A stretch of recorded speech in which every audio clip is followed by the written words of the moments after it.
Well, let's take you across live now, where Jaishankar is addressing the meeting. About the Indo-Pacific, about ASEAN, Afghanistan, and as I said, about UN-related matters. It's been a very, very good discussion.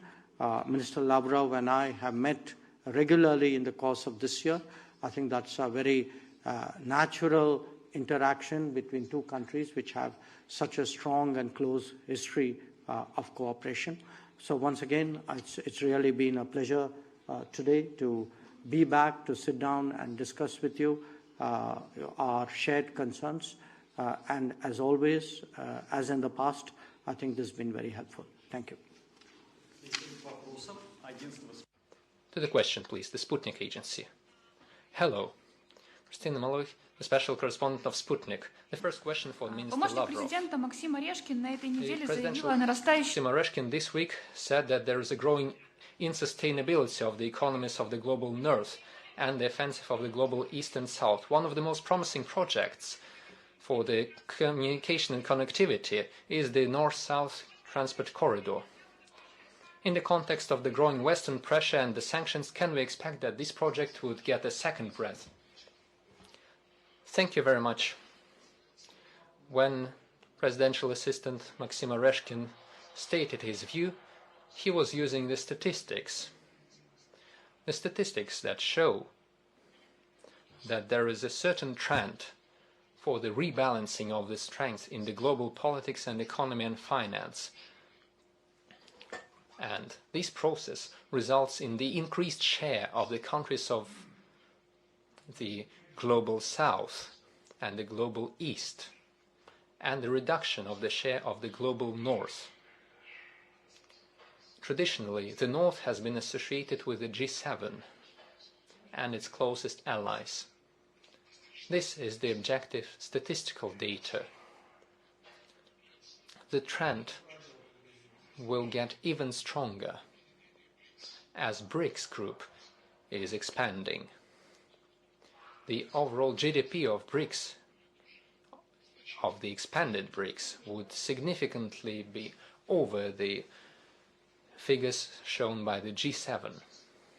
As mentioned before, this is a natural process in the global economy. It is due to the numerous mistakes and the unacceptable methods that are used by the United States and its allies to hold back the objective flow of history. Today we said that we share positions with India. We do not accept the distortion of the principles of international law, as well as the free market principles, fair competition, and the non-acceptance of the violation of the principles that are the foundation for the globalization system promoted by the West. The West didn't take second chances. It had no doubts about destroying the entire system that they had built before.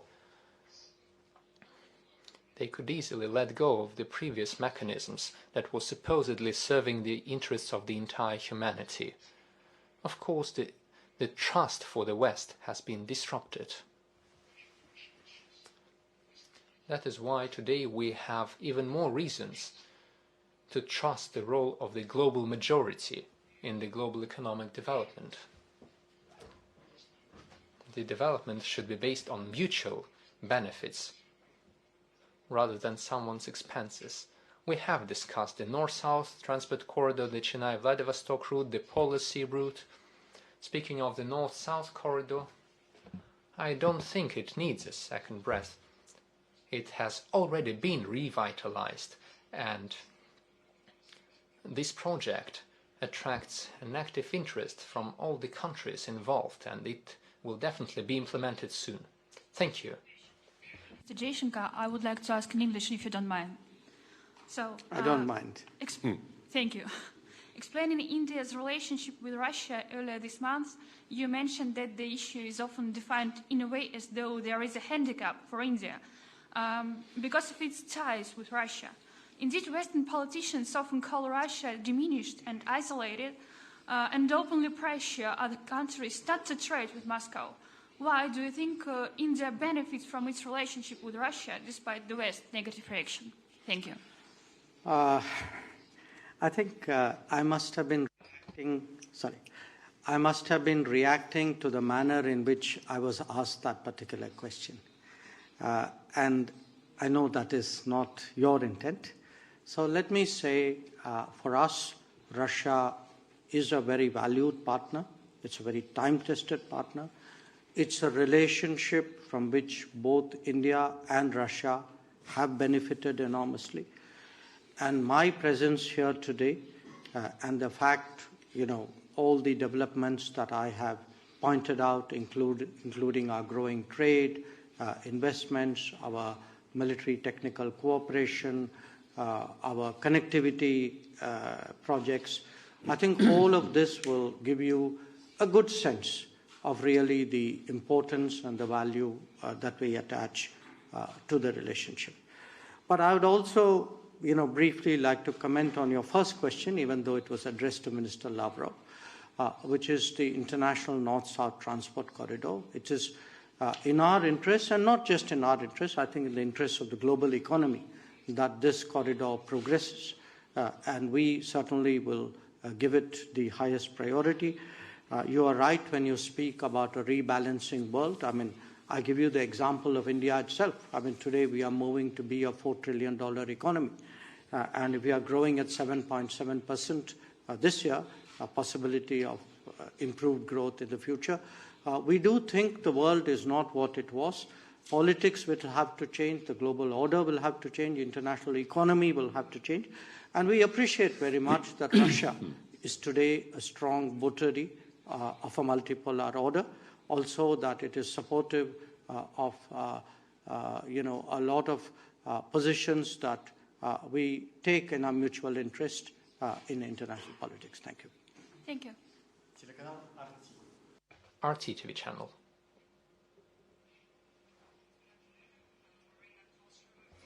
I have questions for both. I'll start with Mr. Lavrov first. Sergey Viktorovich.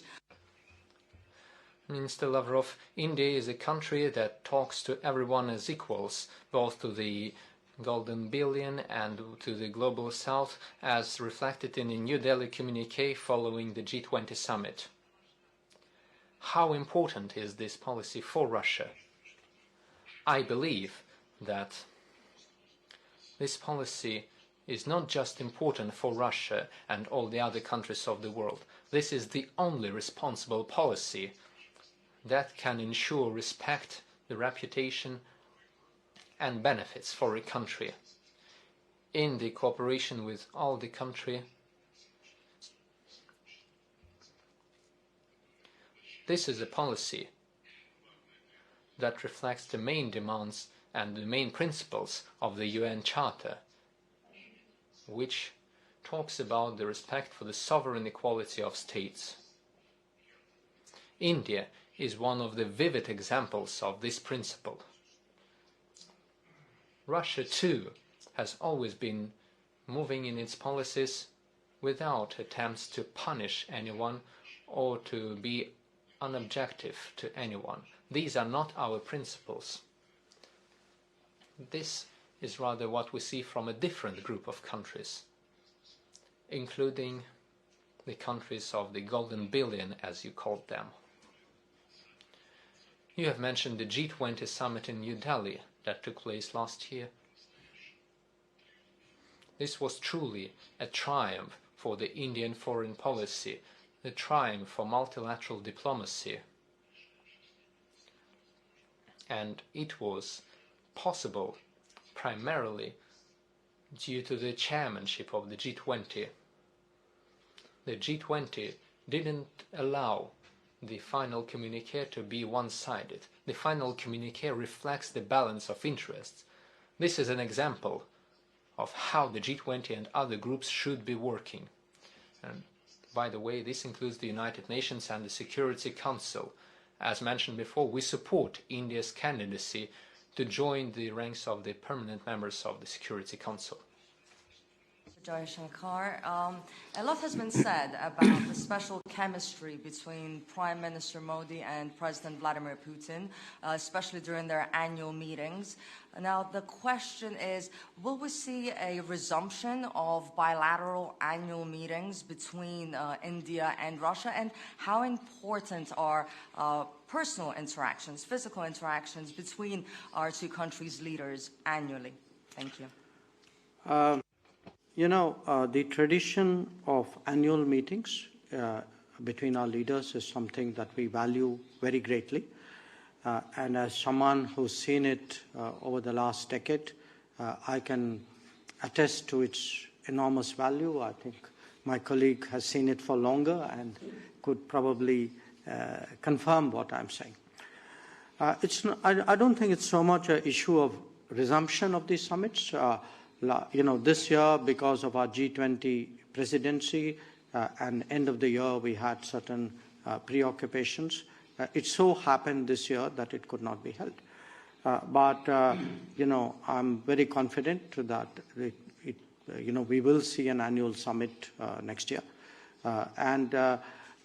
Again, ours is really a relationship which at every level, starting with the strong relationship between the leaders to right down to the popular level, the societal sentiment. I think we have really very positive feelings for each other. And I think that's a really big source of strength for the relationship. Thank you. And the final question from the Lente.ru agency.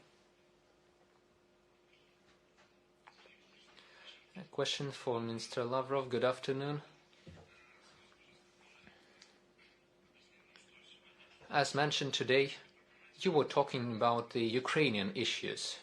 Could you share the Moscow's opinions on the Kiev infighting between the military and the political leadership of Ukraine? Also, how could you comment on the leaks in the American media on the Western intentions to freeze the conflict in Ukraine and present it as a winner? Speaking of the infighting in Kiev between the various authorities, the military command, I cannot make any comments. This is the internal affair of the country. A country that has lost its independence and has fallen under external control. It is up to those who control the country to take care of this. Speaking of the leaks on the Western intentions to freeze the conflict in Ukraine and present Ukraine as the winner country. Sure, we have seen those leaks and we are aware of the Western and the United States capacity to declare victories. We know how they won in Vietnam, in Afghanistan, in Iraq, when in 2003 the United States invaded the country under a false pretext, and a month later they declared the victory of democracy. So, 20 years have passed. Where is Iraq now? As well as Libya.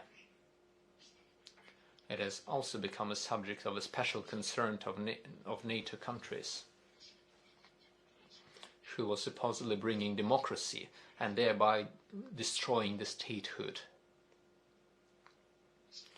None of the countries used by the United States to promote its own interest far from their shores have become better.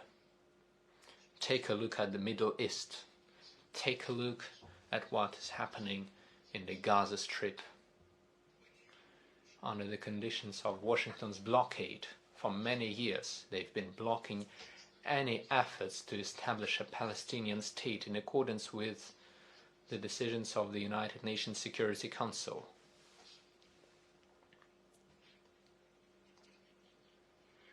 And staying on the American topic, very close to the US borders, there is one of the poorest countries called Haiti. The United States have been working with it for over 100 years. It's not the first time the Americans would proclaim a fabricated victory. Thank you.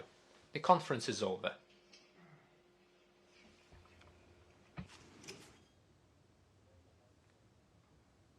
All right, that was live from Moscow, where India's External Affairs Minister Dr. S. Jaishankar and Russia's Foreign Minister Sergey Lavrov were addressing the media. Dr. S. Jaishankar talked about the India-Russia relationship among several key issues.